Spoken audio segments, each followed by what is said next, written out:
चेतना का दीप है यह, ज्ञान का हिमालय, विश्वविद्यालय, विश्वविद्यालय। चेतना का दीप है यह, ज्ञान का हिमालय, विश्वविद्यालय, विश्वविद्यालय।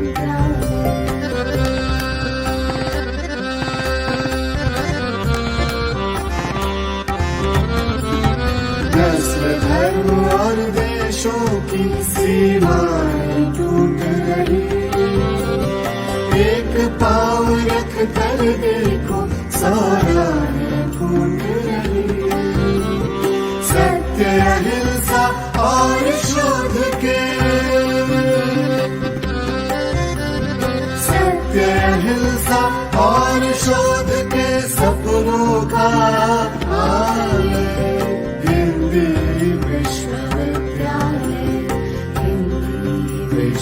विश्वविद्यालय। चेतना का दीप है यह, ज्ञान का हिमालय,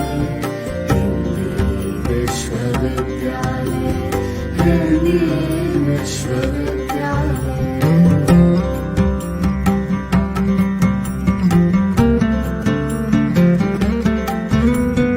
मटमैली चट्टानों का वर्धाता है जो पठार, बंजर पर हरियाली की जयता प्रतीक साकार। दुर्लभ पांडुलिपियों का, दुर्लभ पांडुलिपियों का यह अनुपम संग्रहार, विश्वविद्यालय, विश्वविद्यालय। चेतना का दीप है यह, ज्ञान का हिमालय, विश्वविद्यालय, विश्वविद्यालय।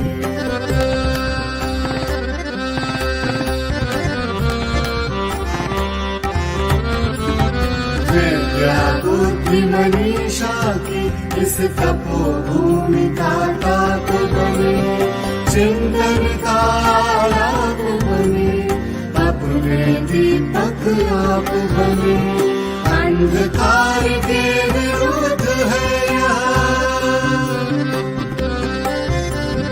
अंधकार के विरुद्ध है यह महाज्योति प्रज्ञालय, विश्वविद्यालय, विश्वविद्यालय। चेतना का दीप है ज्ञान का हिमालय, विश्वविद्यालय, विश्वविद्यालय। महात्मा गांधी अंतर्राष्ट्रीय विश्वविद्यालय, विश्वविद्यालय, हेलो,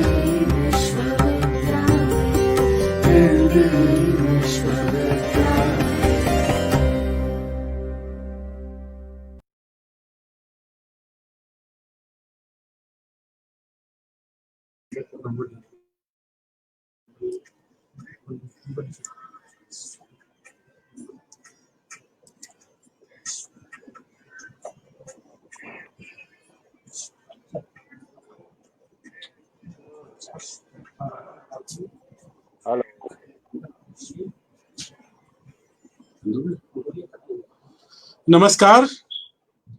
महात्मा गांधी अंतर्राष्ट्रीय हिंदी विश्वविद्यालय के आमुख पटल से जुड़े सभी सुधी विद्वज्जनों को गांधी और विनोबा की कर्मभूमि वर्धा से सादर प्रणाम, स्वागत, सुस्वागत। बोधिसत्व बाबा साहेब ई ज्ञान श्रृंखला महात्मा गांधी अंतर्राष्ट्रीय हिंदी विश्वविद्यालय वर्धा द्वारा परिकल्पित एक नवाचारी उपक्रम है, एक सारस्वत अनुष्ठान है, जिसका 17वां ज्ञान पुष्प आज आप सबके समक्ष प्रस्तुत है। मित्रों, बोधिसत्व बाबा साहेब ई ज्ञान श्रृंखला की शुरुआत पिछले दिनों भारतीय ज्ञान परंपरा से हुई, जो ज्ञान अनुशासन के विभिन्न धरातलों का सिंचन करते हुए लगातार, निरंतर, अविरल प्रवाहमान है, जिसका पिछला यानी 16वां ज्ञान पुष्प पंडित दीनदयाल उपाध्याय का राष्ट्र को योगदान विषय पर केंद्रित रहा। इससे पूर्व अकादमिक और राष्ट्रीय महत्व के विषयों पर ख्यातिलब्ध विद्वज्जनों के उद्बोधन से हम सभी लाभान्वित हो चुके हैं।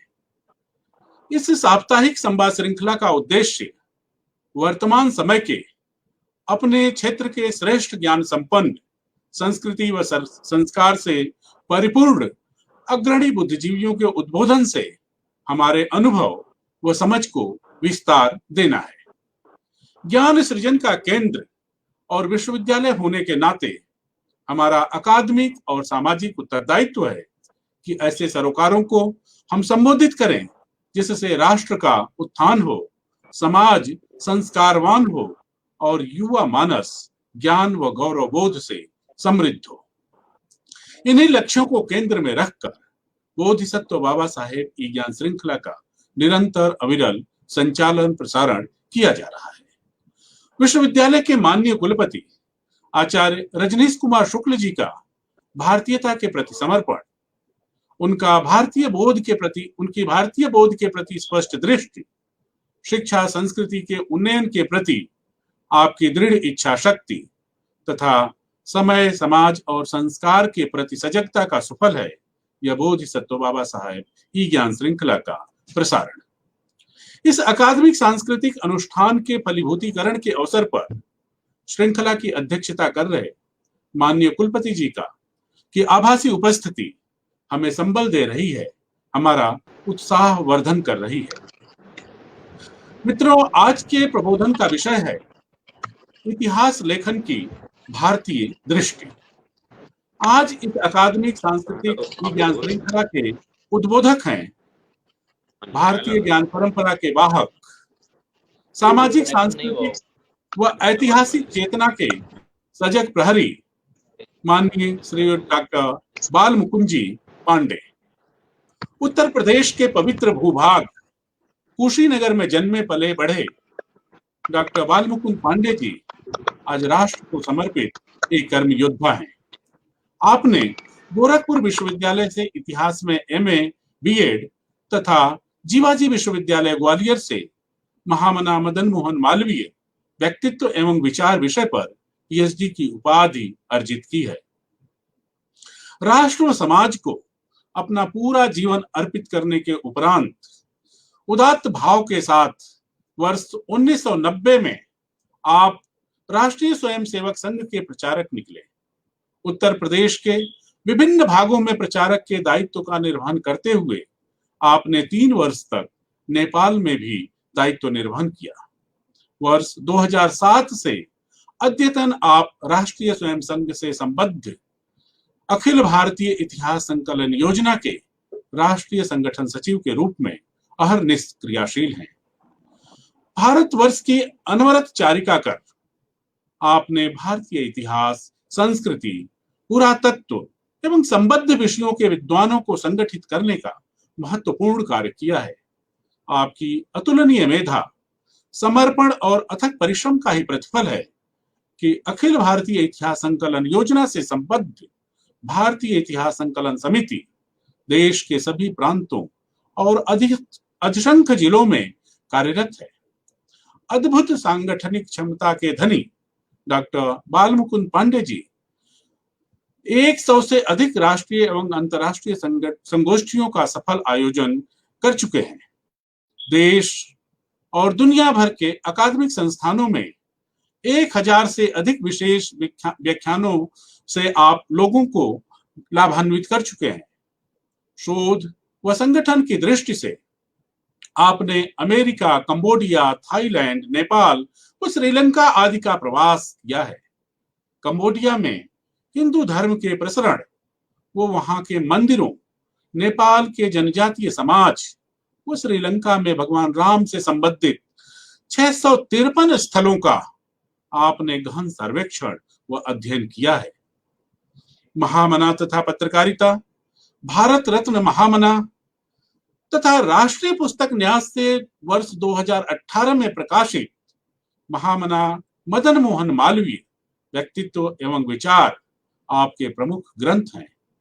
इसके साथ ही कॉमनवेल्थ का निहितार्थ, विभाजन के गुनाहगार, प्राचीन भारत में गोमांस एक प्रवंचना, उपनिषदीय शिक्षा पद्धति, रामचरितमानस में महिला पात्र सहित 50 से अधिक शोध पत्र आपकी इतिहास दृष्टि के परिचायक हैं।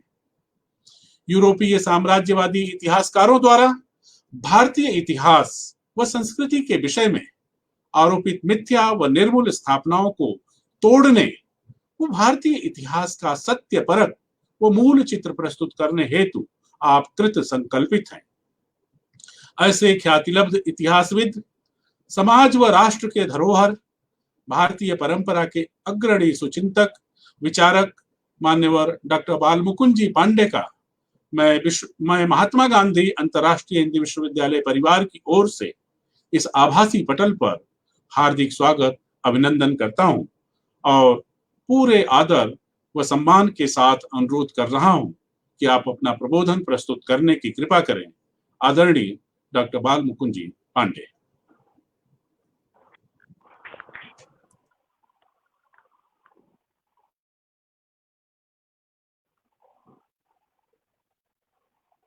महात्मा गांधी अंतर्राष्ट्रीय हिंदी विश्वविद्यालय के द्वारा बोधिसत्व बाबा साहब भीमराव अंबेडकर की व्याख्यान माला के 8वीं कड़ी में आज हमारे सम्मुख उपस्थित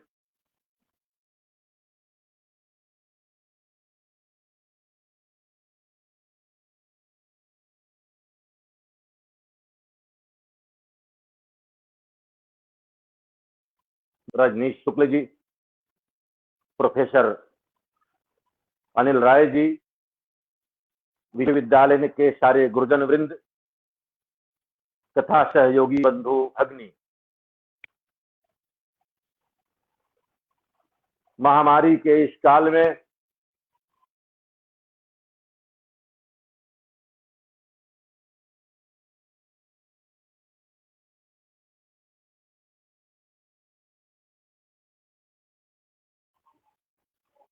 इसलिए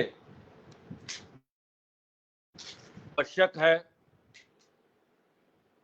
कि हम अपने हरिओम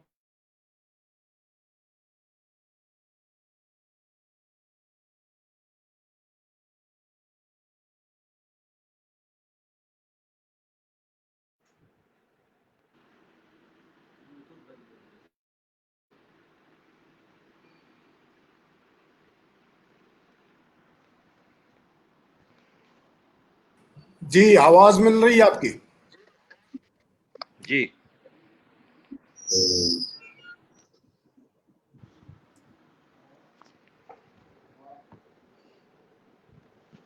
जी हरिओम हरिओम हरिओम। कुछ थोड़ा गड़बड़ हुआ है, भी ठीक हो जाएगा।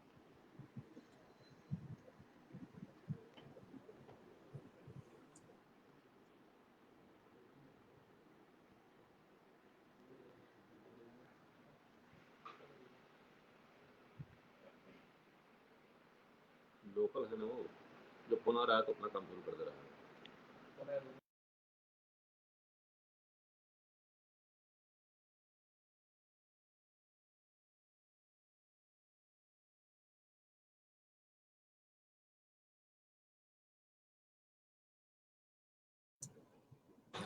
नहीं, गड़बड़ नहीं है, वैसे आप बोलिए, आवाज आ रही है।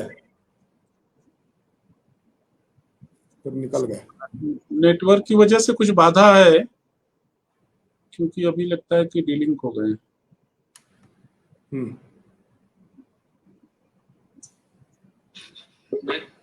गड़बड़ नहीं है, वैसे आप बोलिए, आवाज आ रही है। जी, निकल गए।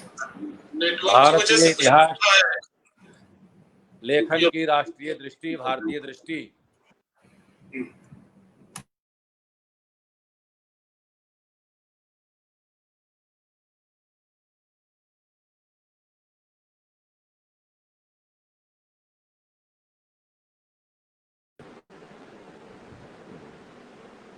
भारतीय इतिहास लेखन की भारतीय दृष्टि एक विशेष विषय है।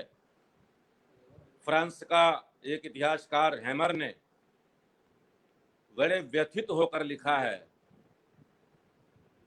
कि जब भारत का इतिहास मैं पढ़ता हूं तो लगता ही नहीं कि वो भारत का इतिहास है। अपमानितों का इतिहास, पराजितों का इतिहास, हारे और थके हुए लोगों का इतिहास ही भारत में इतिहास के नाम पर पढ़ाया जाता है। ऐसी स्थिति में आगे हैमर लिखता है कि आने वाले समय में जब भारतीयों के द्वारा भारत का इतिहास लिखा जाएगा तो निश्चित रूप से वो भारत के स्वाभिमान का इतिहास होगा। भारत में या दुनिया में इतिहास के अध्ययन के पीछे उसके निहितार्थ का होना आवश्यक है। इतिहास अतीत को वर्तमान में जिंदा रखता है। इतिहास अतीत को वर्तमान से जोड़ता है।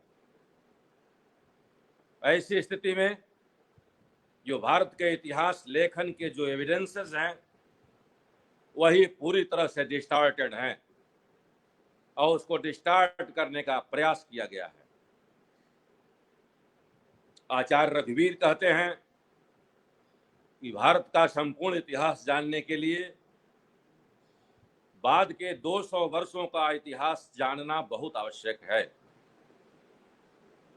क्योंकि अंग्रेजों ने जब एनालिसिस किया कि अपनी कॉलोनी को परमानेंट करने के लिए भारत में क्या करना चाहिए, तो जो उनका शोध हुआ उसमें लगा कि 600 वर्ष तक छोटे छोटे राज्यों पर पूरी तरह से मुसलमानों का राज्य होने के बाद भी भारतीय मेधा पर इस्लाम का प्रभाव नहीं पड़ा और उनको हर जगह अपमानित और संघर्ष करना पड़ा।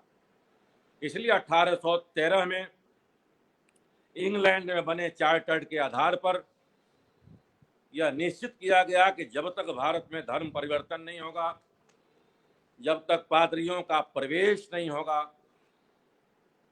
तब तक भारत में हमारी कॉलोनी एस्टेब्लिश नहीं हो सकती, परमानेंट नहीं हो सकती। क्योंकि भारत एक खुला मार्केट था, पूरा बाजार था, यहाँ के रॉ मटेरियल थे, यहाँ की ज्ञान परंपरा थी, यहाँ की लोक कला संस्कृति थी, जो अंग्रेजों के लिए काफ़ी फायदेमंद और लाभदायक थी। इसलिए उन्होंने 1813 के जो 8 दिन के लगातार बहस चले हुए चार्टर्ड में जो निर्णय लिया, उस निर्णय का आधार पर यह तय हुआ कि जब तक भारत के हिस्टोरिकल और कल्चरल रूट्स को डिस्टॉर्ट नहीं करेंगे, तब तक भारत के मन में हम दासत्व का बोध नहीं करा सकते। और जब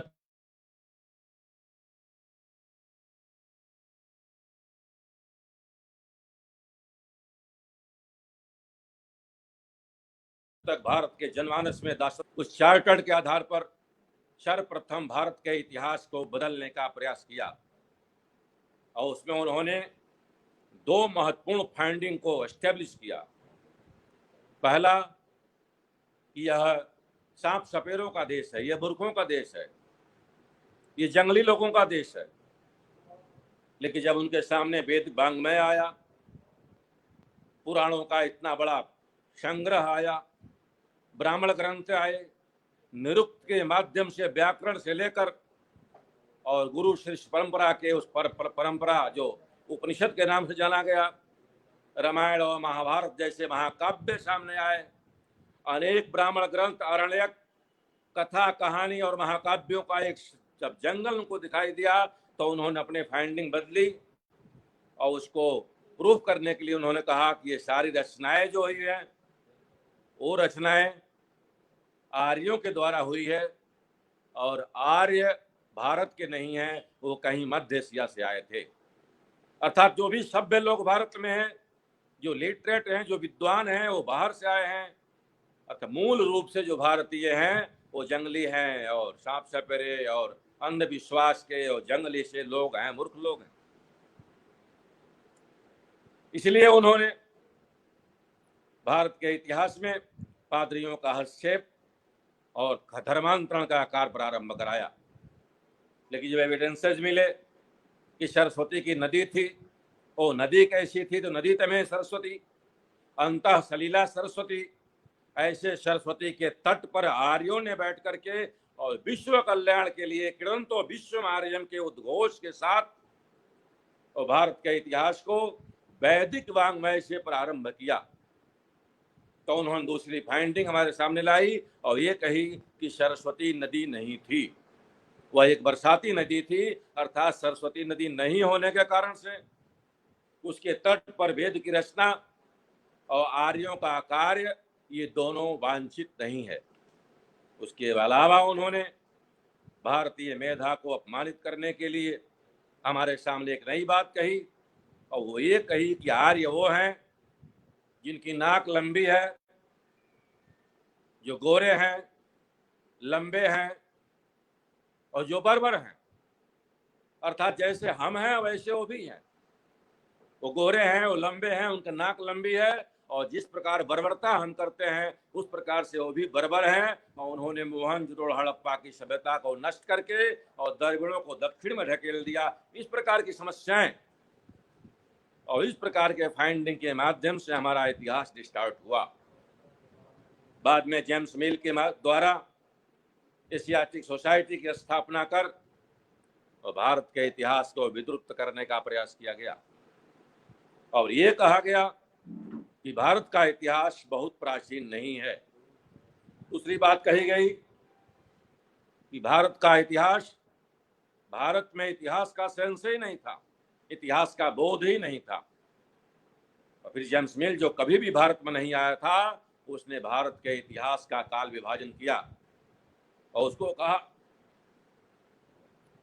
जो एंशिएंट पीरियड आज कहते हैं उसको कहा उसने वो हिंदू पीरियड था, और जो मध्य काल था उसको कहा यह मुस्लिम पीरियड था, और जो बाद का काल था उसमें बेईमानी पूर्वक उसने ईसाई पीरियड ना कह करके इंग्लिश पीरियड कहा, इंग्लिश काल कहा। और इसके कारण उन्होंने भारत के इतिहास को विभाजन करके और भारत के इतिहास के साथ अपघात करने का प्रयास किया। 1950 में, 1947 में 15 अगस्त के रात में जवाहरलाल नेहरू जी का एक उद्बोधन हुआ, जो विश्व के 72 उद्बोधन में शुमार है, और माना जाता है कि दुनिया के जो 72 सबसे सर्वश्रेष्ठ उद्बोधन हुए थे वो 15 अगस्त 14 अगस्त 1947 के रात में 15 अगस्त को प्रातः काल जो नेहरू जी ने बोला था, उसमें दो विषय बहुत ही महत्वपूर्ण थे। एक विषय उन्होंने कहा था कि हमने नियति को पाली, और दूसरा विषय उन्होंने कहा था कि हम कल के सूरज नया इतिहास लेकर के आएगा। भारत माता के सपूतों को, भारत माता के चिति सीताधाम में रखने वाले भारतीयों को, भरतवंशियों को बड़ा आशावादी कि भारत का इतिहास भारतीय चैतन्य के प्रकाश में भारतीय इतिहासकारों के द्वारा हमारे साथ आएगा, क्योंकि हमारे प्रधानमंत्री ने कहा है कि कल का सूरज नया इतिहास लेकर के आएगा। लेकिन ऐसा नहीं हो सका, और भारत का इतिहास 1947 के पहले जितना डिस्टॉर्ट हुआ था उससे 20 टाइम्स ज्यादा साम्यवादियों, कम्युनिस्टों और राष्ट्रद्रोहियों के द्वारा भारत का इतिहास विद्रुत करने का प्रयास किया गया। इसलिए आवश्यक था कि काफी प्रयास करने के बाद, काफी प्रतीक्षा करने के बाद भारत के जो राष्ट्रवादी इतिहासकार थे, जिनका चैतन्य भारत माता से जुड़ता था, उन्होंने यह प्रयास किया। बाबा साहब आप्टे ने 1966 में अपने एक उद्बोधन में कहा कि भारत केवल इतिहास केवल क्लासरूम का विषय नहीं होना चाहिए। उन्होंने यह भी कहा कि भारत का इतिहास इंस्टीट्यूशनल हिस्ट्री के पैरेलल एक सोशल हिस्ट्री रन करती है। मुझे भी लगता है कि कक्षा 1 से लेकर MA PhD तक हमने यही पढ़ा कि आर्य बाहर से आए थे, लेकिन मन ने कभी स्वीकार नहीं किया, और आज भी मन ये कहता है कि आर्य बाहर से नहीं आए थे। आर्य भारत से दुनिया में गए थे। जब भी कोई स्नातक होता था तो वह गर्व से कहता था वयम अमृतस्य पुत्राः, और मेरा कर्म है कृदंतो विश्वमार्यम, और दुनिया को आर्य बनाने के लिए दुनिया में हमारे युवक, हमारे सन्यासी और हमारे स्नातक गए। बाबा साहब आप्टे का कहना था कि भारत का इतिहास जनता के बोध का विषय होना चाहिए। भारत का इतिहास केवल क्लासरूम का इतिहास नहीं होना चाहिए कि क्लासरूम का इतिहास ये प्रो इंग्लिश है, यूरोसेंट्रिक है, पुलो इस्लामिक है, और ये हमारे मेधा के साथ अपघात करता है। इसलिए भारत का इतिहास भारत के जनमानस के बोध के लिए होना चाहिए, इतिहास मानस के बोध के लिए होना चाहिए। इसलिए सार्वजनिक रूप से गांव-गांव में जो हमारी परंपरा रही, कथा कहानियों के माध्यम से, लोक परंपराओं के माध्यम से, रामायण भागवत के माध्यम से, वेद उपनिषद के माध्यम से जो इतिहास हमारे संचरण में है वह काम होना चाहिए। उससे प्रेरणा लेकर के बाबा साहब आपटे के देहावसान के बाद मोरोपंत पिंगले जी ने इस विषय को उठाया और 1973 में भारतीय इतिहास बाबा साहब आपटे समिति की रचना हुई, और उसमें देखा गया कि जब तक आत्मविस्मृति हमारी समाप्त नहीं होगी तब तक हमारे मन में स्वाभिमान नहीं आएगा, और जब तक स्वाभिमान नहीं आएगा तब तक हम वास्तविक स्वतंत्रता का दर्शन नहीं कर सकते। 7-8 साल तक प्रयास करके संस्कृत भारती और इतिहास संकलन समिति 2 प्रकार के योजनाएं बनी।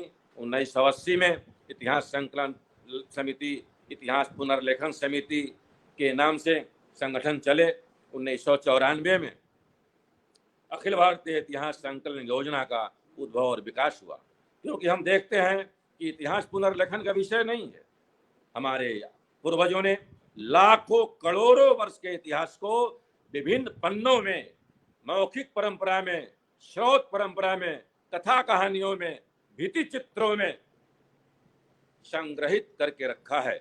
आवश्यकता है विद्वानों के माध्यम से ऐसे इतिहास को संकलित करना। इसलिए अखिल भारतीय इतिहास संकलन योजना के माध्यम से यह कार्य प्रारंभ हुआ, और हम देखते हैं कि वीर सावरकर द्वारा लिखित 1906 का भारत का स्वतंत्रता संग्राम अपने आप में उपजीव्य ग्रंथ है, जो क्रांतिकारी गीता के समान उसका अध्ययन करते थे। कल्याण के माध्यम से हनुमान प्रसाद पोद्दार जी ने भारत के स्वतंत्रता आंदोलन के भारतीय संस्कृति को, पुराणों को और सारे विषयों को किस प्रकार से उठाकर हमारे सामने लाकर रखा था। अर्थात सारे विषयों को हम इकट्ठा करके, समायोजित करके, और भारत का इतिहास भारतीय चैतन्य के प्रकाश में भारतीय स्वाभिमान के लिए कैसे कर सकते हैं, और इसके लिए योजना बनी। पहला जो आक्षेप हमारे ऊपर था वह था कि भारत के इतिहास को, लोगों को इतिहास का सेंस नहीं है। हमने खोजा, हमने देखा कि ऋग्वेद जैसे ग्रंथ में, जो दुनिया का आद्य ग्रंथ है और दुनिया इसे मानती है और जानती है और इसे स्वीकार करती है, ऐसे ऋग्वेद में 13 स्थानों पर इतिहास शब्द का प्रयोग किया गया है। ब्राह्मण ग्रंथ तो संपूर्ण रूप से इतिहास ही इतिहास हमारे। पुराण और इतिहास व्याम, पुराण और इतिहास को अलग अलग नहीं देखा जा सकता, संपूर्ण पुराण ही इतिहास है। इसलिए हम इतिहास को पुनः स्थापित करने और इतिहास विद्या को स्थापित करने का प्रयास अखिल भारतीय इतिहास संकलन योजना के माध्यम से हुआ। 663 बार महाभारत में इतिहास शब्द का प्रयोग है। रामायण में तो कदम कदम पर इसके बाद का इतिहास में सुनाता हूँ, इतिहास के बाद का इतिहास सुनाइए, इस प्रकार का इतिहास की बात नहीं। हाँ, निश्चित रूप से हिस्ट्री और इतिहास में डिफरेंस है। रामभद्राचार्य जी कहते हैं कि हिस्ट्री गटर है और इतिहास गंगा है। इतिहास में अवगाहन करने से हमें धर्म, अर्थ, काम और मोक्ष की प्राप्ति होती है, और इतिहास में हिस्ट्री का अध्ययन करने से हमें झगड़े उत्पन्न होते हैं। इसलिए इतिहास का जो व्याख्या करते हैं आचार्य रजनीश जी, उसको ठीक से बताएंगे। तो ब्रह्मत्व पुराण में कहते हैं इतिहास धर्मार्थ काम मोक्षाणाम उपदेश समन्विताम इतिवृतम कथा युक्तम इतिहास प्रशिक्षते। इतिहास वो है जो चारों पुरुषार्थों को देता है, और 400 पुरुषार्थों को प्राप्त करने का उद्देश्य विश्व का कल्याण है। अर्थात इतिहास जीने की कला सिखाता है और इतिहास के माध्यम से हम विश्व कल्याण की परिकल्पना कर सकते हैं। इतिहास अप्लाइड साइंस है, इतिहास प्रत्यक्ष दिखाई देता है, इतिहास का फल हमको तुरंत प्राप्त होता है और इतिहास से सीख लेकर हम भविष्य का निर्माण कर सकते हैं। इसीलिए हमने पहला प्रोजेक्ट जो लिया वो लिया कि सरस्वती नदी का हम उद्घाटन करेंगे। हरिभाऊ बांकड़कर के साथ सैकड़ों की संख्या में इतिहासकारों ने पूरे देश में भ्रमण किया और सरस्वती के उस डिजार्ट को, जो नदी तमे सरस्वती का उद्घोष ऋग्वेद करता है, पुराणों में अंतः सलीला सरस्वती की बात होती है, महाभारत में बलराम जी के यात्रा के माध्यम से 68 स्थानों पर जो बलराम जी गए हैं महाराष्ट्र के, महाभारत में 68 स्थानों को हम चिन्हित किए। कालीबंगा, पीलीबंगा, हनुमानगढ़ से लेकर के सिद्धपुर से, पाटन से लेकर के, रातीगढ़ी से लेकर के, कुरुक्षेत्र से आदिवद्री तक से लेकर के और प्रभासपट्टनम में बिनिसन तक सरस्वती नदी का डिजार्ट खोद के निकाला गया। ओएनजीसी और इसरो के वैज्ञानिकों के माध्यम से बोरिंग कराने पर जो जल निकले अंदर से, उसका टेस्ट जब बीएमके पुरी ने किया तो उन्होंने कहा यह जल ग्लेशियर का है। और फिर हमारे कार्यकर्ता डीएस चौहान ने, जो सुखाड़िया विश्वविद्यालय के थे, और उन्होंने प्लेटनेट के आधार पर सरस्वती का कैसे डिजार्ट बदला था, कैसे सरस्वती का जो स्रोत थे वो बंद हुए थे, कैसे सरस्वती दृश्वती घग्गर और सतलज में कन्वर्ट हो गई थी और कैसे सरस्वती अंतः सलीला होकर बह रही है, इसका विस्तार से वर्णन किया। हमने 14 भाषाओं में कम से 15 लाख से अधिक पुस्तकें सरस्वती कहानी के रूप में छाप करके पूरे भारत में स्थापित किया। ऋग्वेदिक आर्य सरस्वती सिविलाइजेशन, शिवाजी सिंह ने इसको लिख करके पूरे दुनिया में धूम मचा दी। संस्कृत भाषा महाप्राण और अल्प प्राण के प्रयोग से अनभिज्ञ विदेशियों के जो विषय थे, उसके आधार पर सरस्वती का उद्गम और आर्यों का उद्गम और विकास का केंद्र भारत माना गया और यह सारे के सारे उनके आक्षेप समाप्त हो गए। आज सरस्वती पुनः प्रवाहित होने की स्थिति में है। इतिहास केवल अध्ययन और आत्मश्लाघा और बुद्धि बौद्धिक विकास विलास का विषय नहीं, इतिहास देश को जल पिलाने वाला एक विषय के रूप में हमारे सामने आया है। अगर सरस्वती का उद्घाटन दोबारा हो गया, जिसके लिए प्रयासरत हैं, तो देश के 40% लोगों को जल पीने का समस्या का समाधान हो सकता है। इसलिए सरस्वती एक बड़ी कलंक हमारे ऊपर थी और उसे हमारे विद्वानों ने, अखिल भारतीय इतिहास संकलन योजना ने और राष्ट्रवादी इतिहासकारों ने, भारत केंद्रित इतिहासकारों ने, जिसमें बड़े बड़े बीबी लाल साहब से लेकर के और केश बाल्दिया से लेकर ग्लोर साहब से लेकर के बीएमके पुरी, आर.के. चौधरी से लेकर के और बड़े बड़े विद्वानों ने, ICH हमारे इसरो के विद्वान और ओएनजीसी के वैज्ञानिक और इतिहास संकलन योजना के बड़े बड़े विद्वानों ने, हमारे चाहे जोधपुर से लेकर के और चेन्नई तक के लोगों ने इस पर काम किया। आज सरस्वती पर वामपंथियों का और देशद्रोहियों का मुंह बंद हो गया है और राष्ट्रवादी इतिहासकार और राष्ट्र की दृष्टि से लिखा हुआ इतिहास आज सरस्वती को नदी तमे सरस्वती के रूप में स्वीकार कर और उस पर कार्य प्रारंभ कर रहा है। 2007 में हमने IIC में एक सम्मेलन किया, एक सेमिनार किया। देश के और विश्व के सारे मानिंद और सबसे प्रमुख इतिहासकार, जिसमें जियोलॉजिस्ट से लेकर आर्कोलॉजिस्ट तक, हिस्ट्री के सारे लोग इकट्ठा हुए थे और उन्होंने जो प्रोसीडिंग छापी उसका नाम रखा Hindu Saraswati river and Hindu civilisation. 800 पृष्ठ की ये प्रोसीडिंग सबके लिए देखने के लायक है। सिंधु सरस्वती नहीं, हिंदू सरस्वती सिविलाइजेशन के रूप में हमने उसको देखा। ऋग्वेदिक आर्य सरस्वती सिविलाइजेशन का को आदि उद्घाटित करते हुए आर्य दुनिया में कहीं से बाहर से नहीं आए थे, भारत से दुनिया में गए थे। इसके 50 एविडेंसेस, 36,000 से अधिक रिसर्च फाइल आज कल्याण रमन के कंप्यूटर पर विद्यमान है और विश्व के वैज्ञानिक से देख करके अभिभूत हो रहे हैं और भारत का, भारतीय दृष्टि से लिखा हुआ इतिहास आज हमारे सामने है, जो हमारे लिए गौरव प्रदान कर रहा है। 1857 को एक सिपाही विद्रोह के रूप में सामने ला करके भारत को अपमानित करने का प्रयास किया गया। 1857-58 में भारतीय स्वतंत्रता का अंग्रेजों के विरुद्ध प्रथम संग्राम एक सफलतम संग्राम था। प्रोफेसर सतीश चंद्र मित्तल जी ने उस पर 3 पुस्तकें महत्वपूर्ण लिखी है। 1857 का प्रथम स्वतंत्रता संग्राम 1857 और वनवासी नेतृत्व 1857 का विश्व पर प्रभाव 1857 में क्या पंजाब वफादार था क्वेश्चन मार्क 1857 का दक्षिण पर प्रभाव। इस प्रकार से पूरे देश में माझा प्रवास से लेकर के और रानी लक्ष्मीबाई के इंटरव्यू तक का अध्ययन और पब्लिकेशन इतिहास संकलन योजना के माध्यम से आया। राष्ट्रवादी इतिहासकार पूरे देश में इस पर अपना धाक जमा रहे हैं और दुनिया इसको मानने लगी। अंग्रेजों के षड्यंत्र के अनुसार 1859 में ही 1857 को डिस्टार्ट करने के लिए मिस्टर WK के द्वारा भारत का इतिहास लिखने का प्रयास किया गया, लेकिन हमारे सौभाग्य से उनके दुर्भाग्य से उनकी मृत्यु हो गई। एक वॉल्यूम ही लिख पाए, फिर दूसरा पात्र इतिहासकार मेलेसन को लगाया गया जो 2 वॉल्यूम लिखा, उसकी मृत्यु हो गई, वो काम डंप हो गया। लेकिन बाद में भारत के इतिहासकार SK सेन के द्वारा 1950 में भारत के खर्चे पर भारत का 1857 का इतिहास लिखते समय उन्होंने लिखा भारत का 1857 का इतिहास एक सिपाही विद्रोह था।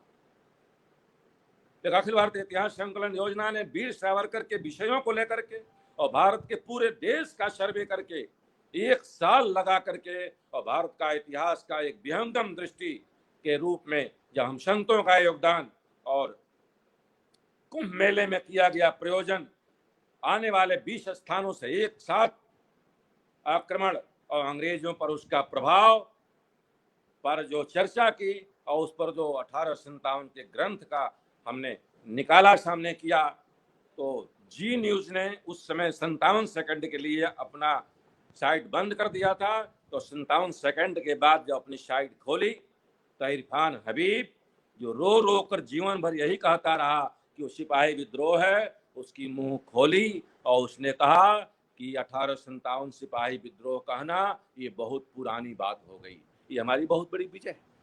आज भारत के इतिहासकार बड़े गर्व से इस बात को कहते हैं कि भारत का इतिहास में 1857 अंग्रेजों के विरुद्ध प्रथम स्वतंत्रता संग्राम था। सतीश चंद्र मित्तल जी ने अपने 55 पुस्तकों में आधुनिक भारत का इतिहास लिख करके और भारत के इतिहास को एक नए डिस्कोर्स में खड़ा कर दिया। हमारे दक्षिण के कार्यकर्ता श्री राम साठे ने is Sandra quotes Chandragupta Maurya question mark एक प्रश्न खड़ा करके और पूरे दुनिया में डिस्कोर्स खड़ा कर दिया। जगत गुरु शंकराचार्य की डेटिंग जो 755 की बात राग लापने वाले लोग आज हमारे दृष्टि से 509 वर्ष ईसा पूर्व में जगत गुरु शंकराचार्य की डेटिंग को स्थापित किया है। आज इसको प्रूफ किया है हमारे कांची कामकोट के शंकराचार्य के वंशावलियों का वो सीरीज। महाभारत के डेटिंग पे SR राव साहब का जो हमारे कर्नाटक के अध्यक्ष थे उनके द्वारा प्रूफ किया हुआ महाभारत का डेट जो 5174 वर्ष पहले जाता है। सरोज बाला के माध्यम से बनाए हुए जो प्लेटनेट है उसके आधार पर महाभारत की डेटिंग 5000 फिक्स होती है। इसे 2000 3000 करके ईसा के पहले कुछ भी नहीं जाना चाहिए का जो षड्यंत्र था उसको भारतीय चैतन्य के प्रकाश में भारत के विद्वानों ने भारत के इतिहास के क्रोनोलॉजी को स्थापित किया। लाखों वर्ष का इतिहास राम के समय से लेकर कम से कम महाभारत, गौतम बुद्ध, महावीर, चाणक्य, जगत गुरु शंकराचार्य तक का जो इतिहास हमारा है उसके क्रोनोलॉजी को स्थापित करने का भारतीय दृष्टि से प्रयास किया गया। स्वतंत्रता के पास पंडित भगवत दत्त ने 2 वॉल्यूम में भारत का इतिहास लिखा।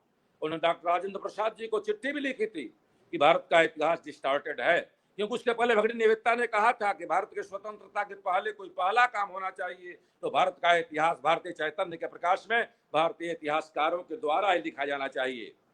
विवेकानंद जी ने भी कहा था, महात्मा गांधी जी ने भी कहा था रविन्द्रनाथ टैगोर ने भी कहा था, यहाँ तक कि भीमराव अंबेडकर जी और गोपाल कृष्ण गोखले ने भी इस पर चोट की थी कि भारत का इतिहास भारतीय चैतन्य के प्रकाश में नहीं है, ये हमारे अपना अपमान का इतिहास। लेकिन दुर्भाग्य से जो देश के प्रधानमंत्री थे उनकी भारतीय दृष्टि नहीं थी और अपने को इतिहास साकार सिद्ध करने के लिए उन्होंने डिस्कवरी ऑफ इंडिया लिखी और उसी को आधार बना करके देशद्रोहियों को भारत का इतिहास लिखने को दे दिया। लेकिन आर.सी. मजूमदार साहब ने एक अच्छा काम किया, वो 12 वॉल्यूम का जो भारत का इतिहास लिखा, उस संशोधनों के साथ वो भारत का वास्तविक इतिहास है। कि हम मुंशी साहब ने 5 वॉल्यूम में लिखा, वासुदेव पोद्दार ने, वासुदेव शरण अग्रवाल ने, जी.सी. पांडे ने, हमारे चतुर्वेदी जी ने, वी.एस. पाठक साहब ने, शिवाजी सिंह ने, टी.बी. वर्मा ने, ऐसे राष्ट्रवादी इतिहासकारों ने पूरे देश में एक आंदोलन चला करके एक पैरेलल व्यवस्था बनाई। एक एनजीओ इतिहास भारतीय इंडियन हिस्ट्री कांग्रेस के माध्यम से भारत के इतिहास को विद्रुप किया जाता रहा, लेकिन भारतीय इतिहासकारों के द्वारा आज इतिहास एक नए तियोर में खड़ा है।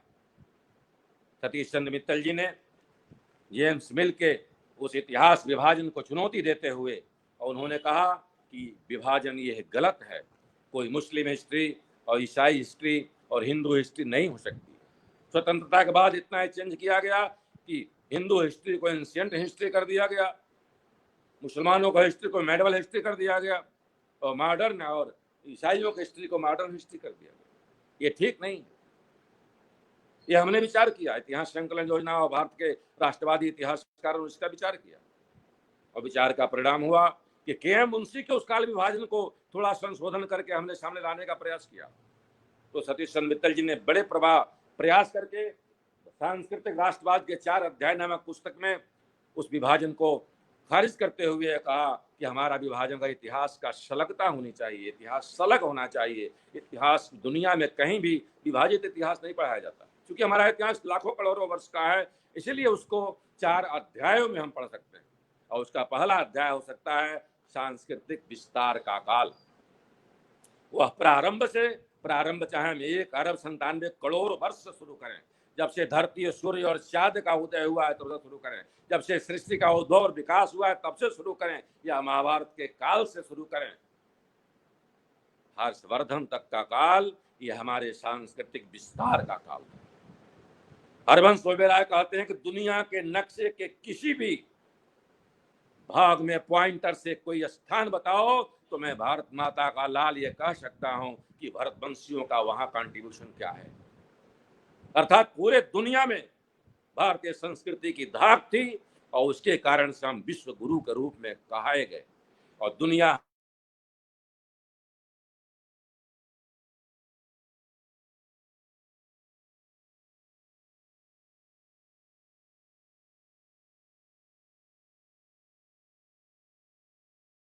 हमारे मट्टी को चाटने के लिए वेदों की रचना, पुराणों की रचना, निरुक्तों की रचना, साहित्य की रचना के बाद और निर्माण का ही काम था, व्यक्ति निर्माण का, ग्रंथ निर्माण का, साहित्य निर्माण का और राष्ट्र निर्माण का। देवताओं ने और ऋषियों ने मिलकर के इस राष्ट्र का निर्माण किया और ऐसे देवदूतों ने इस राष्ट्र का संरक्षण किया। और जब जब इस राष्ट्र पर कोई आपत्ति आई तो अंसार अवतार के रूप में और पूर्णा अवतार के रूप में 10 अवतार के सिद्धांत के माध्यम से हमने भारत को देखा और समझा। इसलिए मित्तल जी का कहना है कि सांस्कृतिक विस्तार का काल प्रारंभ से हर्षवर्धन तक का होना चाहिए। दूसरा काल सांस्कृतिक विजय तथा संघर्ष का काल। यह काल हमारा हर्षवर्धन से लेकर 1760 तक का है। इसमें लगातार हमने सांस्कृतिक विजय की है। जितने बड़े बड़े मंदिर हैं, कंबोडिया से लेकर के और केरल तक, सारे मंदिरों का निर्माण, सारे गुरुकुलों का निर्माण, 1,56,000 गुरुकुलों के माध्यम से हमने देश को दीक्षित किया। लेकिन उसी समय परकीयों का आक्रमण हुआ और उनके साथ मेरा पूर्ण प्रतिरोध रहा। कभी भी मुगल और इस्लामिक और तुर्क, लोधी और खिलजी सत्ताएं स्थिर नहीं रहीं। हमारे रणबांकुरों ने, चाहे वो पृथ्वीराज चौहान के रूप में, चाहे वो महाराणा प्रताप के रूप में, चाहे शिवाजी महाराज के रूप में, चाहे हर्रा और भुक्का के रूप में, राजा कृष्णदेव राय के रूप में, राजा रणजीत सिंह के रूप में, अहोम राजाओं के रूप में, संत और सन्यासियों के रूप में पूरे समय इनका प्रतिरोध किया और हमेशा इनको मलेक्स के रूप में स्थापित किया, जो आज भी उसी रूप में है। जिनके वंशज जिनके पूर्वज 800 वर्ष तक शासन इस देश पर करे, आज वो आरक्षण के भीख मांग रहे हैं। आज चौराहे पर गली गली में बैठकर पंचर साट करके आतंक फैलाकर अपना जीवन का निर्वाह कर रहे हैं। इतना प्रतिरोध का परिणाम हमारा रहा। इसलिए 1760 का काल हमारा सांस्कृतिक विजय और प्रतिरोध का काल रहा। इसका प्रतिरोध का एक बहुत बड़ा इतिहास। तीसरा काल समय की मर्यादा है, इसलिए मैं जल्दी करता हूं। तीसरा काल पुनर्जागरण का काल है, जो 1760 से 1947 तक का है। जब भी भारत माता के परपटी पर कोई विपत्ति आती है तो वह स्वतः स्फुर्त है, अंगांगी भाव के रूप में एक बहुत बड़ी फसल हमारे सामने है।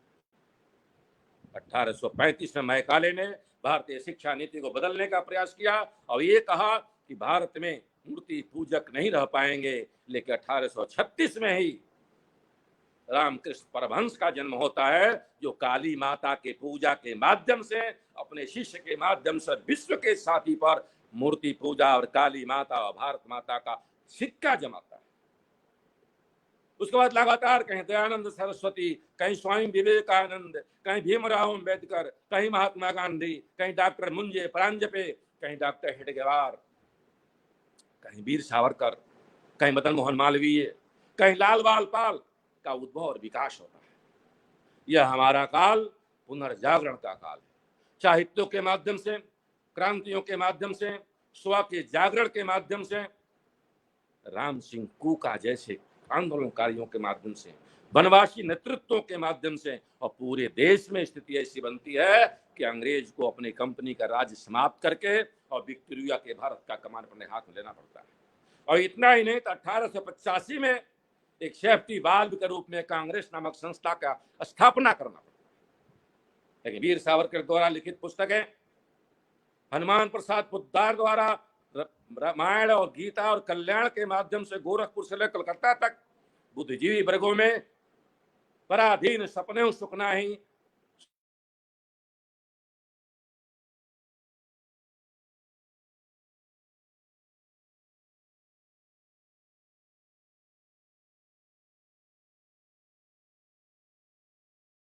स्वधर्मम निधर्म श्रेय, और पूरे देश में स्वदेशी आंदोलन के माध्यम से महात्मा गांधी जी के द्वारा जो कृत्य प्रारंभ करते हैं, लाल बाल पाल के द्वारा बंगाल के विभाजन का विरोध, 14 वर्ष का खुद्दीराम बोस का बलिदान, सत्येंद्रनाथ सन्याल के द्वारा 423 क्रांतिकारी संगठनों का कानपुर में बैठक, काकोरी की घटना, चौरी चौरा घटना, असहयोग आंदोलन, सविनय अवज्ञा आंदोलन, भारत छोड़ो आंदोलन, सुभाष बाबू का पूरे दुनिया में जाकर के भारत के प्रति संवेदना और एक संघर्ष सशस्त्र क्रांति की व्यवस्था, राजगुरु सुखदेव भगत सिंह के द्वारा भारत के स्वतंत्र कराने के लिए टिट फॉर टैट की फॉर्मूला, ये हमारे एक बहुत ही पुनर्जागरण का काल है। और इसमें हमारी सांस्कृतिक, इसमें हमारी स्वामी भक्ति, इसमें हमारी देशभक्ति, इसमें हमारा स्व का जागरण होता है। और 1947 तक हम देश के स्वतंत्रता तक एक स्व का जागरण का एक बड़ा फलक हमारे सामने आकर खड़ा होता है। यह भारतीय इतिहासकारों के द्वारा लिखा गया ग्रंथ है। 1836 में संत सुंदरलाल जी द्वारा लिखा हुआ भारत में अंग्रेजी राज एक बहुत ही महत्वपूर्ण ग्रंथ के रूप में हमारे सामने आता है। इसलिए भारतीय इतिहास लेखन का जो चौथा आयाम सतीश चंद्र जी मित्तल जी लिखते हैं, वो लिखते हैं सांस्कृतिक संकट का काल। इसलिए मित्रों, यह काल 1947 से लेकर अब तक का एक बहुत क्रूशियल काल है, जिसमें धर्मनिरपेक्ष करके और भारत की आत्मा को दुत्कारने का काम किया जाता है। इसमें भारत में आदिवासी, वनवासी, दलित जैसे शब्दों का याद करके भारत के आत्मा को झकझोरने का प्रयास किया जाता है। उत्तर दक्षिण या और धर्म का झगड़ा लगा करके भारत के आत्मा को तोड़ने का प्रयास किया है। हिंदू मुस्लिम के झगड़े खड़े करके भारत का विभाजन का एक दुखद दंश झेलते हुए हम सामने हैं। इसलिए आवश्यक है कि आज हम लोग कर परंपरा संस्कृति के आधार पर आज इतिहास संकलन योजना के माध्यम से जिले जिले का इतिहास, जिले जिले का इतिहास का सर्वे के माध्यम से भारत के इतिहास को एक 13 पॉइंटों पर ले करके भारत का इतिहास का जो हिस्टोग्राफी है उसको पुनः परिभाषित करने की आवश्यकता है। जो पुराणों और धार्मिक ग्रंथों में भारत के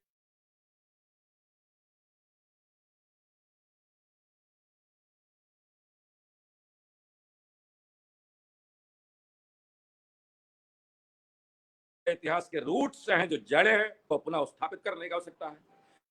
जो प्रतिरोध का इतिहास है, दुर्भाग्य से भारत के इतिहास में भारत नहीं है। भारत का इतिहास में भारतीय नहीं है। भारत का इतिहास में हमारे पूर्वज नहीं है। भारतीय के इतिहास में हमारा कहीं कंट्रीब्यूशन नहीं है। हम कहीं विदेशी आक्रमणों का इतिहास पढ़ते हैं, कभी मुसलमानों का इतिहास पढ़ते हैं, कभी मुगलों का पढ़ते हैं, कभी तुर्कों का पढ़ते हैं, कभी खिलजी लोधी का पढ़ते हैं, कभी शेष आसुरी का पढ़ते हैं, और बाद में अंग्रेजी राजाओं का पढ़ते हैं, और उसके बाद एक दो खानदानों का इतिहास पढ़ते हैं। जब तक हमारे इतिहास में हमारे पूर्वजों का इतिहास नहीं होगा, तब तक हमारा इतिहास हमारा नहीं होगा। इतिहास के पठन का, इतिहास लेखन का उद्देश्य हमारा रिलेवेंस होना चाहिए, प्रासंगिकता होनी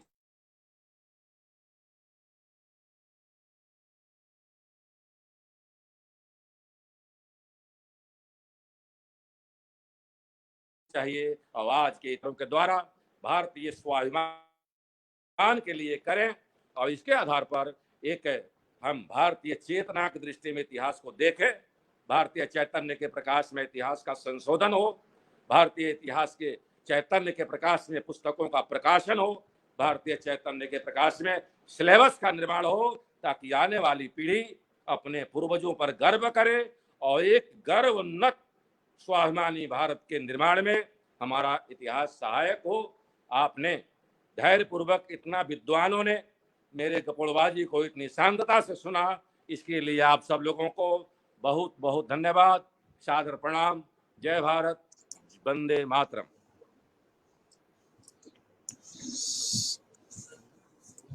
नमस्कार।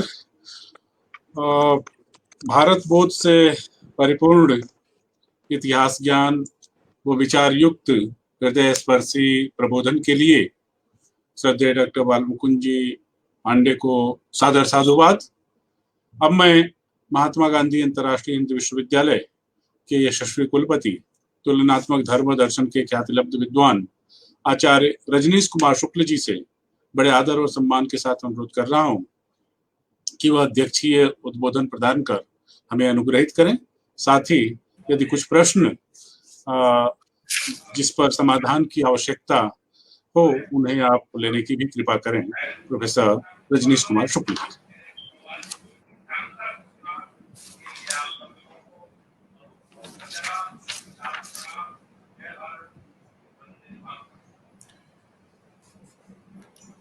अद्भुत,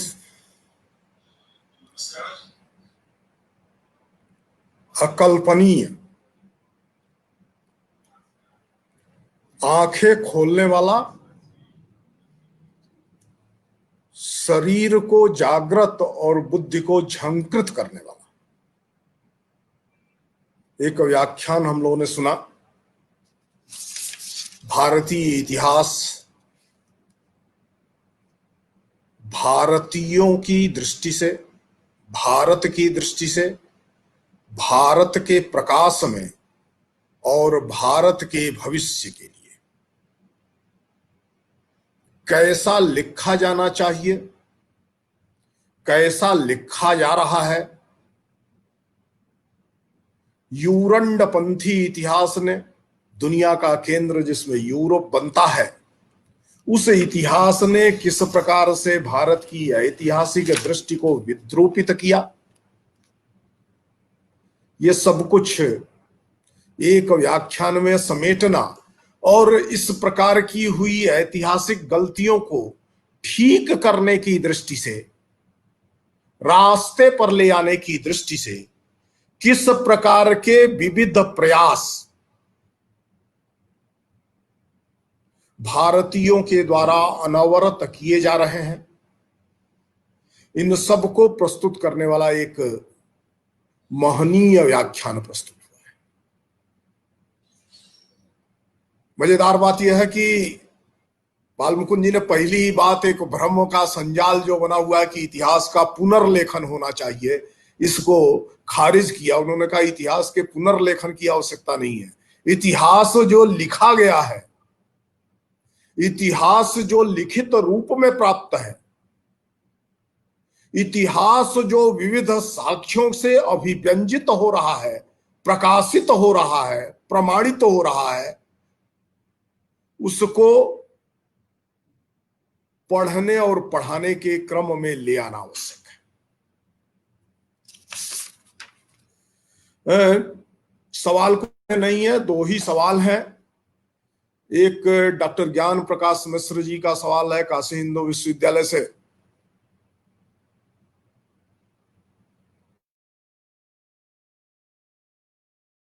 उनके पास है, उन्होंने क्यों पूछा है, शायद सर्वजन हिताय पूछा होगा, लोका अनुकंपाय पूछा होगा कि भारत का वो कौन सा इतिहास है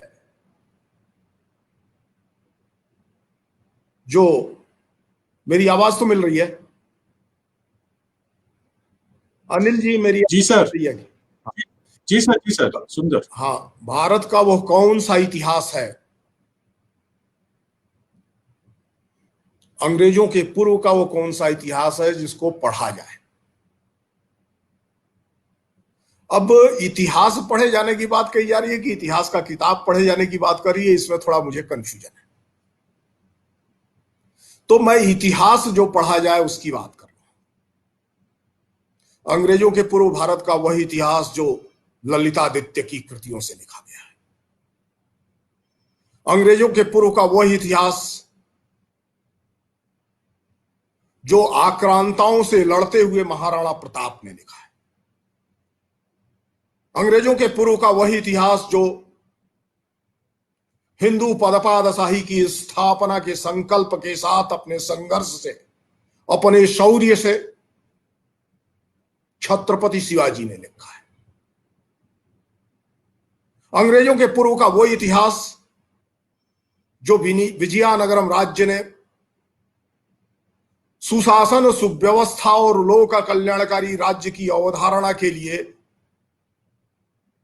500 वर्षों में लिखा है, अंग्रेजों के पूर्व का वो इतिहास जो पूर्वोत्तर में आहोम साम्राज्य ने 500 वर्षों के अपने संघर्ष और सांस्कृतिक रक्षा के साथ ही सुशासन और सुव्यवस्था का स्वरूप प्रस्तुत करते हुए लिखा है, अंग्रेजों के पूर्व का वो इतिहास जो गुप्त वंश के महान राजाओं ने भारत के संदर्भ में लिखा है, अंग्रेजों के पूर्व का वो इतिहास जिसको महाभारत बताता है, अंग्रेजों के पूर्व का वो इतिहास जिसको रामायण बताता है,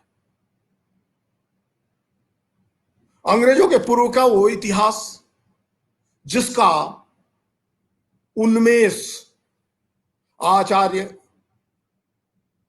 विष्णुहरि वाकड़कर ने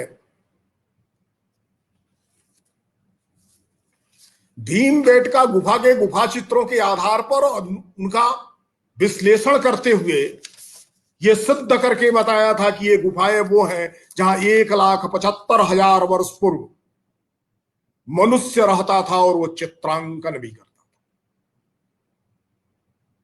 अंग्रेजों के पूर्व का वो इतिहास जो सरस्वती और दृश्यवती के बीच ब्रह्मावर्त नाम के देश में एक ऐसी सभ्यता की बात करती है, ऐसी संस्कृति की बात करती है। ऋग्वेद के चौथे मंडल को हटा दिया है, सभी मंडलों में सरस्वती और दृश्यवती के बीच का जो देश है, उस देश की सांस्कृतिक विशिष्टताओं की जो चर्चा होती है, उस चर्चा के आधार पर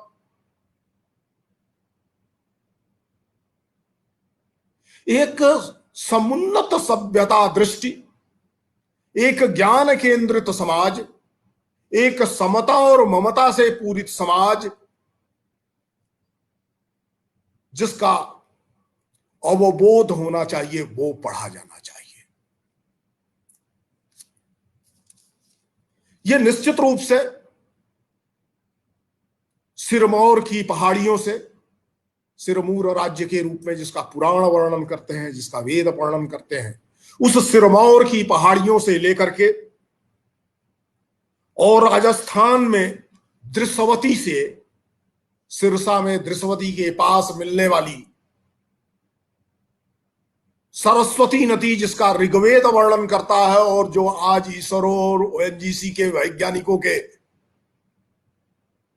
किए गए अध्ययनों से अंतः सलिला रूप में प्रमाणित भी हुई है, जिसकी खोज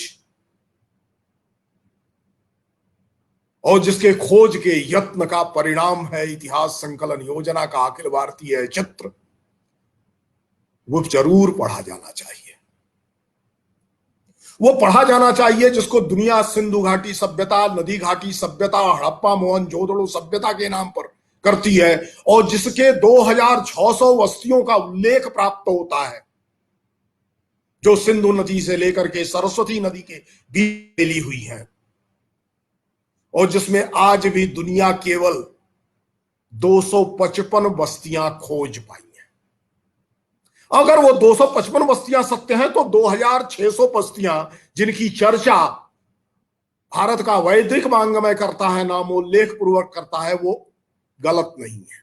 और वो विस्तारित होते होते हस्तिनापुर के किनारे, यमुना के किनारे, गंगा के किनारे जिस प्रकार लगातार खुदाइयों में नगर मिलते जा रहे हैं,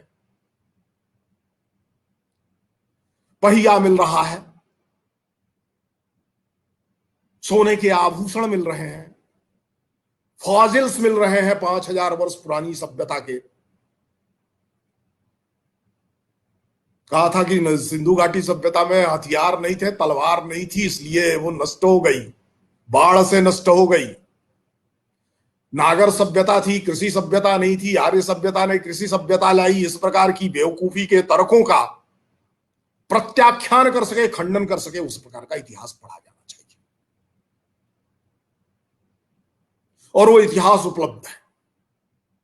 दुनिया में पहली बार सबसे पुरानी और प्रामाणिक इतिहास की किताब, जिसको यूरोपपंथी इतिहासकारों ने भी प्रामाणिक इतिहास के रूप में माना है, कल्लड़ की राजतरंगिणी, जो इतिहास की अधुनातम पद्धति से लेकर के प्राचीनतम पद्धति तक सर्वत्र प्रामाणिक शुद्ध इतिहास लेखन और शुद्ध इतिहास लेखन की पद्धति का अनुसरण करने वाली किताब है, जिसमें सोर्सेस का उल्लेख होता है, जिसमें बताया जाता है कि इतिहास कैसे लिखा जाएगा, बताया जाता है कि पूर्व में कौन कौन से इतिहास ग्रंथ लिखे गए हैं, उन इतिहास ग्रंथों में क्या दोष है, उसमें किस प्रकार के संशोधन की आवश्यकता है, किस प्रकार से आर्कियोलॉजिकल रिसोर्सेस का, पुरातात्विक सामग्री का, वास्तु सामग्री का, किस प्रकार से एपिग्राफिकल एविडेंसेस का, किस प्रकार से लिटरेरी एविडेंसेस का और किस प्रकार से ऐतिह्य का, जनश्रुतियों का, ओरल ट्रेडिशन का इतिहास लेखन में उपयोग करना चाहिए, वो इतिहास पढ़ा जाना चाहिए।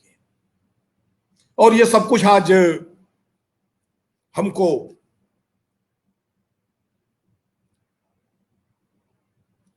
बालमुकुंद जी के व्याख्यान में दृष्टि प्राप्त हुई है, यह भी उल्लेख भी प्राप्त हुआ है कि पिछले 30-40 वर्षों में इस दिशा में कितना काम हुआ है, किस प्रकार से जो हमें पराजय का बोध कराने वाले, पराजित जाति का बोध कराने वाले, अज्ञान के अंधकार में डालने वाले, अपने पूर्वजों के प्रति हीन भाव निर्मित करने वाले इतिहास के लेखक थे, उनके इतिहास को असत्य प्रिजुडिस से युक्त षड्यंत्र के इतिहास के रूप में सिद्ध करने के अनेक यत्न हुए हैं। इतिहास का पुनर्लेखन नहीं होता, इतिहास का हमेशा लेखन होता है और इतिहास का लेखन एक निरंतर प्रक्रिया है, अनवरत चलने वाली प्रक्रिया है। इतिहास का लेखन अगर अनवरत चलने वाली प्रक्रिया नहीं है तो कैम्ब्रिज स्कूल ऑफ हिस्ट्री अपने ही इतिहास को 3-4 बार तो न लिखता, 100 वर्षों में 3-4 बार अपने इतिहास का पुनर्लेख करना, कैम्ब्रिज स्कूल ऑफ हिस्ट्री के द्वारा, यूरोप के इतिहास का और इंग्लैंड के इतिहास का। यह इसीलिए हुआ कि यह निरंतर चलने वाली प्रक्रिया है। सूचनाएं बढ़ती जाएंगी, संदर्भ बढ़ते जाएंगे, स्रोत बढ़ते जाएंगे, भाषा बदलती जाएगी, इतिहास के संस्कार की आवश्यकता वैसे वैसे ही बढ़ती जाती है। इसलिए इतिहास लेखन एक निरंतर की प्रक्रिया है। इतिहास लेखन के लिए स्रोत सामग्री का संकलन करना पड़ता है, उसका पुनर्व्यवस्थापन करना पड़ता है, उसको क्रम में युक्ति के आधार पर प्रतिपादित करना पड़ता है, उसे साक्ष्यों के आधार पर प्रमाणित करना पड़ता है, उसमें युक्ति का प्रयोग करते हुए समकालीन आवश्यकता के अनुसार निष्कर्षों की निष्पत्ति करनी पड़ती है। यह प्रक्रिया निरंतर चलने वाली प्रक्रिया है। इसलिए इतिहास संकलित करने की योजना और इतिहास प्रकाशित करने की योजना यह नित्य ज्ञान क्रिया है। कोई कालखंड पूरा हो जाएगा और इतिहास लिखना बंद हो जाएगा, ऐसा होता नहीं। और तीसरी बात मैं यह कहना चाहता हूं कि इतिहास किसका होता है। पराजित का इतिहास नहीं होता है, विजीत का इतिहास होता है। अपमान का इतिहास नहीं होता है, गौरव का इतिहास होता है। अपयश का इतिहास नहीं होता है, यश का इतिहास होता है, कीर्ति का इतिहास होता है। इतिहास दो ही तरह से लिखा जा सकता है। या तो इतिहास विजेता लिखता है पराजितों को अपमानित करने के लिए, या इतिहास श्रेष्ठ जातियां लिखती हैं अपने पूर्वजों की यश और कीर्ति को दुनिया में प्रस्तुत करने के लिए और उसके आधार पर अपने स्वाभिमान और अपने गौरव को जागृत करने के लिए। और तीसरा इतिहास होता है जो भारत के इतिहास का बड़ा हिस्सा है, उपेक्षित रहा है, वह उन महापुरुषों का होता है, उन श्रेष्ठ लोगों का होता है जो अपनी स्वतंत्रता के लिए, अपनी मातृभूमि की स्वतंत्रता के लिए, अपनी संस्कृति के लिए, अपनी सभ्यता के लिए, अपने लोगों के हित के लिए, कल्याण के लिए संघर्ष करते हैं, आतताई से, आक्रमणकारी से लड़ते हैं। ऐसे में महाराणा प्रताप का इतिहास दिखाई देगा, ऐसे में छत्रपति का इतिहास दिखाई देगा, ऐसे में 10 गुरुओं का इतिहास दिखाई देगा। इतिहास इन 3 दृष्टियों से ही लिखा जाता है। इतिहास अपने को भूत के मूल में अवस्थित करते हुए, वर्तमान में अपनी समीक्षा करते हुए, भविष्य के लिए अपने पथ को प्रशस्त करने का रास्ता है। इसलिए किसी भी देश, जाति, समूह, राष्ट्र में इतिहास का लेखन एक निरंतर प्रक्रिया है। इस दृष्टि से देखा जाना चाहिए, मुझे लगता है। एक और सवाल है, वो भी ले लेता हूं। डॉक्टर दीपचंद्र जी का सवाल है। डॉक्टर दीपचंद जी ये पूछ रहे हैं कि बाल गंगाधर तिलक ने तो आर्यों के मूल देश के रूप में आर्कांटिका को समझा था। जी, हमारा दोष क्या है कि हम अपने पूर्वजों की गलतियों को ही सिर्फ जानने की कोशिश करते हैं, उनकी अच्छाई को जानने की कोशिश नहीं करते। अच्छा, क्या? ये सही बात है कि उन्होंने ऋग्वेद में जो अयन था, और अयन को दिन रात के रूप में 6 महीना देवता सोते हैं, रात्रि होती है, 6 महीना देवता जागते हैं, दिन होता है, इसके आधार पर आर्यों का मूल देश आर्कांटिका माना था। लेकिन उसी कालखंड में 1916 में इस सिद्धांत का खंडन बाबा साहब भीमराव अंबेडकर ने 1916 में कोलंबिया यूनिवर्सिटी के अपने व्याख्यान में जो किया था, उसकी अवहेलना करके आगे नहीं बढ़ सकते।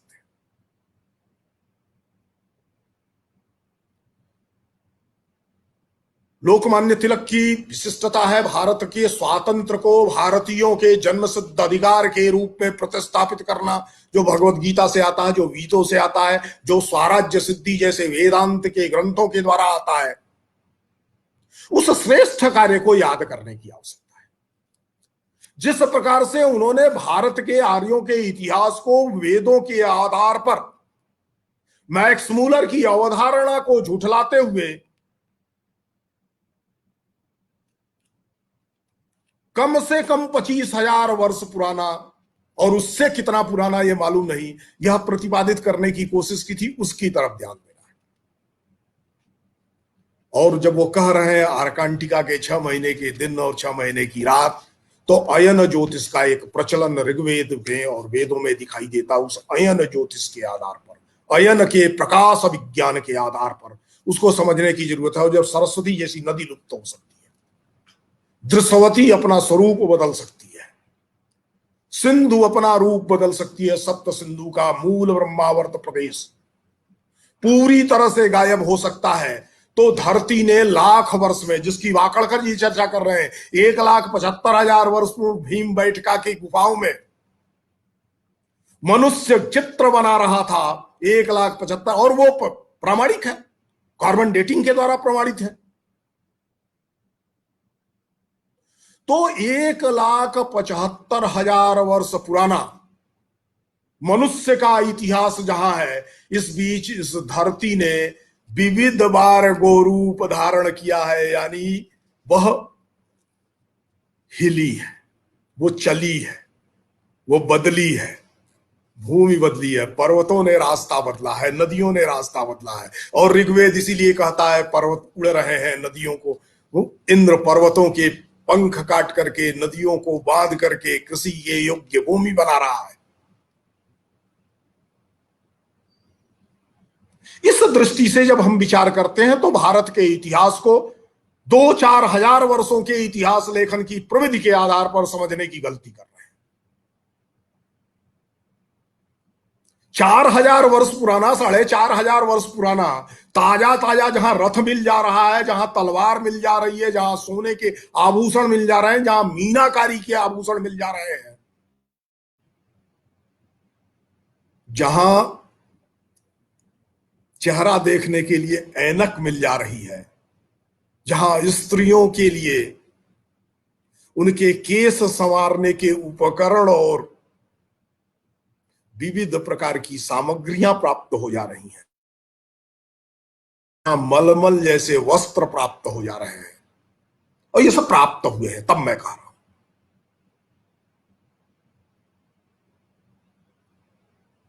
आर्कियोलॉजिकल इंस्टीट्यूट में जाकर के देखा जा सकता है।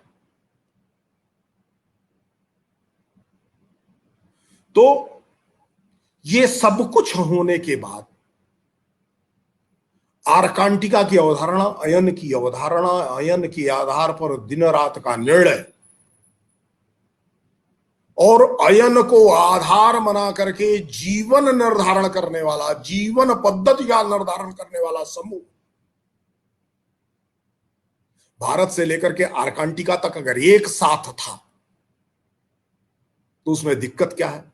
यह कहना कि वो केवल आर्कांटिका में था, या केवल मध्य एशिया में था, केवल माइनर एशिया में था, केवल यूरोप में था, और वो आया अचानक आक्रमण किया और द्रविड़ों को नष्ट कर दिया, तो ये बड़ी अजीब बात लगती है। 5,000 वर्ष, कम से कम 5,000 वर्ष से, जिसको वेदों के मंत्र के एक वर्ण की भी भूल नहीं हुई, उच्चारण सहित शुद्धता पूर्वक जो जाति अपनी स्मृति में पारंपरिक रूप से सजे हुए है, उस जाति को यह कैसे भूल गया कि वो कहां से आया था, उसका मूल कौन है? जो जाति प्रतिदिन, जो समूह, जो राष्ट्रीयता, जो संस्कृति प्रतिदिन ब्रह्मणि द्वितीय परार्धे से अपने देश के वर्तमान काल, समय और स्थान का स्मरण करती रह रही है, जो जम्बूद्वीप का स्मरण करती है, जम्बूद्वीप में ब्रह्मावर्त का स्मरण करती है, आर्यावर्त का स्मरण करती है, दक्षिणावर्त का स्मरण करती है, दक्षिणावर्त में अपने नगर, जनपद, ग्राम, नदी का स्मरण करती है, देश और काल का स्मरण करती है, रोज कैलेंडर पलटती है। उस कैलेंडर पलटने वाली जाति को अपने मूल की, अपनी परंपरा की विस्मृति ऐसी हो गई कि किसी को याद नहीं आया। ये युक्ति पे आधार पर सिद्ध होने वाली बात नहीं है। निर्यौक्तिक काल्पनिक आख्यानों के आधार पर इतिहास नहीं होना चाहिए। तिलक महाराज ने जब अयन के आधार पर अर्कांटिका माना था, ध्रुव प्रदेश माना था, तो ध्यान रखने की बात है कि हमारा जो अयन ज्योतिष है वो जम्बूद्वीप और जम्बूद्वीप के ब्रह्मावर्त को ही धरती का केंद्र मानता है, ध्रुव मानता है। वो भी खिसकता रहा है, वो भी खिसकता रहा है। कभी वो सरस्वती और दृगवती के बीच था, तो कभी वह गंगा के किनारे बिठुर में खड़ा होता है और फिर खिसकता है और वो जाकर के उज्जैन में खड़ा होता है। इन सारे संदर्भों को जब जोड़ करके बताएंगे तब ध्यान में आएगा कि तिलक महाराज वस्तुतः क्या कह रहे थे। उस कालखंड के अन्य अध्ययनों को सामने रख करके कहेंगे तब समझ में आएगा। शब्दों के मनमाने अर्थ निकालने की छूट भारत की इतिहास की परंपरा में किसी को नहीं है। निरुद्देश्य से इतिहास लिखा जाना भारत का उद्देश्य कभी नहीं रहा है। यहां तो घोषणा ही रही है, धर्म अर्थ काम मोक्षाणाम उपदेश समन्वितम पूर्ववृत्तम कथा युक्तम इतिहासम प्रचक्षते। इसको ही सामने रख करके तिलक महाराज भी इतिहास का लेखन कर रहे हैं। इसको ध्यान में रखना चाहिए और मुझे लगता है कि मैंने पर्याप्त समय ले लिया। एक अध्यक्ष के रूप में इतने अच्छे व्याख्यान के बाद टिप्पणियां करते हुए इतना समय नहीं लेना चाहिए। फिर भी ये जो दिशा प्रस्तुत की आज बालमुकुंद पांडे जी ने, जो सूत्र दे दिए हैं इतिहास को समझने के और भारत के अंदर इतिहास के संशोधन और अनुसंधान के जो नए अभियान चल रहे हैं, नए प्रकल्प चल रहे हैं, नई दृष्टियों का उन्मेष हो रहा है, उन सब से हमारा परिचय कराया है। उसके आलोक में और भारत की अनादि चैतन्य धारा के आलोक में जब भारत की घटनाओं को इतिहास के क्रम में देखते हैं तो भारत का वास्तविक स्वरूप उभर करके सामने आता है और जैसा भारत होना चाहिए था वैसा भारत बनाने की प्रेरणा और दृष्टि प्राप्त होगी। इस अनुरोध के साथ मैं अपनी बात को पूरा करता हूं।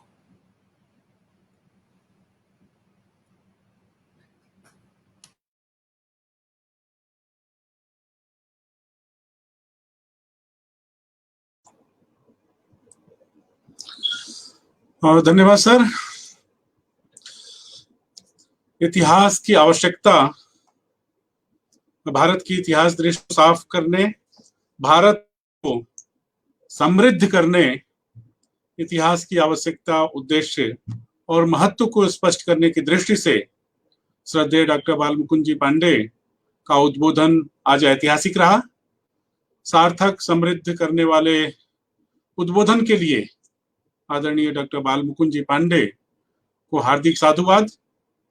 आपने हमारे अनुरोध को स्वीकार किया और बोधिसत्व बाबा साहब ई ज्ञान श्रृंखला से जुड़कर इसकी कड़ी को और अधिक मजबूत किया तथा आभासी माध्यम से जुड़े सुधी जनों के ज्ञान व अनुभव का विस्तार किया। मैं महात्मा गांधी अंतर्राष्ट्रीय हिंदी विश्वविद्यालय परिवार की तरफ से आपके प्रति अपनी कृतज्ञता ज्ञापित करता हूं। पुनश्च हृदय से आभार। विश्वविद्यालय के माननीय कुलपति आचार्य रजनीश कुमार शुक्ल जी हमेशा की भांति इस बार भी आपके अध्यक्षीय उद्बोधन से यह श्रृंखला ज्ञान व विचार की झंकार से एक तरह से झंकरित होने लगता है। आप श्रृंखला को और अपने अध्यक्षीय उद्बोधन और प्रश्नों के जवाब के माध्यम से और अधिक बोधगम्य बना देते हैं। साथ ही माननीय कुलपति जी इस श्रृंखला के संरक्षक हैं, मार्गदर्शक हैं और आपकी प्रेरणा और मार्गदर्शन से यह श्रृंखला अनवरत रूप से चल रही है। मैं अपनी इस टीम की तरफ से विश्वविद्यालय के माननीय कुलपति जी के प्रति हृदय से आभार ज्ञापित करता हूं कि आप अपने प्रशासकीय दायित्वों में से समय निकाल करके इस श्रृंखला को में लगातार अध्यक्ष के रूप में जुड़ करके इसे और अधिक गरिमामय बनाते रहते हैं। इसके महत्व को आपके उद्बोधन से, आपके अध्यक्ष से इसका महत्व लगातार बढ़ता रहता है। मैं माननीय कुलपति जी के प्रति आभार ज्ञापित करता हूं। साथ ही इस बोधिसत्व बाबा साहब ई ज्ञान श्रृंखला से जुड़े तमाम मित्रों का बंधु बांधवों का जो इससे जुड़ करके इस श्रृंखला में सक्रिय सहभागिता करते हैं, मैं आप सबके प्रति हृदय से आभार ज्ञापित करता हूं। इस श्रृंखला के संयोजन में, संचालन और प्रसारण में प्रत्यक्ष और परोक्ष से जुड़े हुए सभी मित्रों, खास करके सह संयोजक संदीप कुमार वर्मा जी, श्री अरविंद कुमार जी, उनके सहयोगी मित्र गुड्डू यादव जी, हेमंत दुबे, मिथिलेश राय, राजदीप राठौर, अनिल ढोरे जैसे सभी मित्रों, सहयोगियों के प्रति मैं साधुवाद ज्ञापित करता हूं। हृदय से धन्यवाद, कोटिशः आभार। आप सभी का दिन फलदायी हो, मंगलमय हो, इस सुमंगल कामना के साथ हम फिर मिलेंगे। नमस्कार।